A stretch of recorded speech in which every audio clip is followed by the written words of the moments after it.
Sebelum melanjutkan, jangan lupa subscribe dulu, terima kasih. Bab 438, Mengapa kamu menutup pintu di siang bolong? Mendengar suara berat yang datang dari dalam ruangan, serigala abu-abu menguatkan tubuhnya dan secara otomatis mundur beberapa langkah dari Feng Jiu. Ketika Feng Jiu mendengar kata-kata suram dan marah itu, kulit kepalanya menjadi mati rasa. Dia tiba-tiba menoleh ke serigala abu-abu dan berkata, "Aku baru ingat bahwa sepertinya ada sesuatu yang belum selesai. Baiklah, katakan pada tuanmu bahwa aku akan kembali lagi nanti." Begitu suaranya jatuh, dia segera berbalik untuk menyelinap pergi ketika pintu berderit terbuka. "Apakah kamu masih takut tuan ini akan memakanmu?" Penguasa neraka menatapnya dengan marah. Ia menatap wanita yang membungkukkan bahunya dan mencoba melepaskan diri. Ia berharap bisa meraihnya dan memukul pantatnya. Itu akan memberinya pelajaran yang bagus. Hei, bagaimana mungkin? Aku hanya tidak ingin mengganggu istirahatmu." Dia tersenyum malu dan berbalik menghadapnya. "Kemarilah." Dia berdiri dengan tangan terlipat, matanya yang tenang tertuju padanya. "Ada apa?" tanyanya, tetapi tetap bergerak ke arahnya di bawah tatapannya. Dia menghela napas dalam hati. Benar saja, dia bersalah karena terlalu banyak memanfaatkannya. Mata penguasa neraka menyapu Sadowan dan Grey Wolf. Mereka langsung mengerti dan membungkuk hormat. Untuk sementara waktu, hanya ada dua orang yang tersisa di halaman. Satu berdiri di pintu dan satu berdiri di tengah halaman. Feng Jiu melihat hanya ada dua orang yang tersisa. Ternyata, penguasa neraka tidak berniat keluar. Dia pikir berbahaya bagi pria dan wanita untuk tinggal di kamar bersama, jadi dia berdiri diam di halaman. Kedua orang ini memiliki dua pikiran yang berbeda. Yang satu tidak ingin berduaan dengannya, yang satu lagi ingin berduaan dengannya. Oleh karena itu, yang berdiri di pintu tidak bergerak, sedangkan yang berdiri di halaman tidak mendekat. Mereka saling menatap.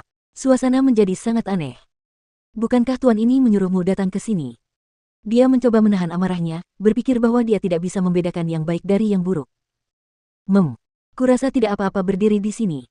Apa ada yang tidak bisa kau katakan di halaman? Soalnya, cuacanya bagus."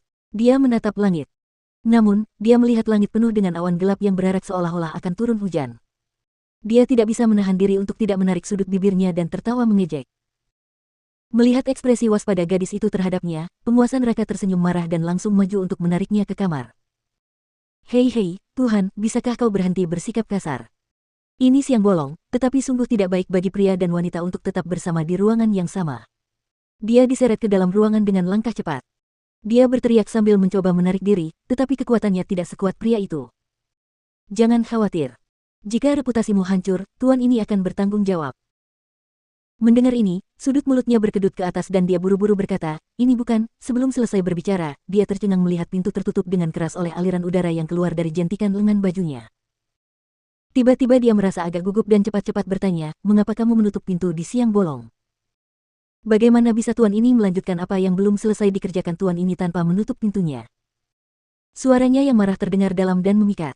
Suara yang dalam itu membawa pesona maskulin dan sangat menarik. Dia mendengarkan suaranya dan tidak dapat menahan perasaan terguncang. Dia secara naluriah bertanya, "Apa hal yang belum selesai kamu lakukan?" Begitu dia menanyakan pertanyaan ini, dia merasakan sepasang tangan besar melingkari pinggang rampingnya. Tangan-tangan itu dengan paksa menariknya ke dalam pelukannya. Kekuatannya begitu besar sehingga dia menghantam dadanya yang kuat dan rasa mati rasa yang asam langsung keluar dari hidungnya. Sebelum dia bisa membuka mulutnya, dia merasa pusing dengan kepalanya yang berputar. Tubuhnya dibaringkan di tempat tidur sambil masih dalam pelukannya.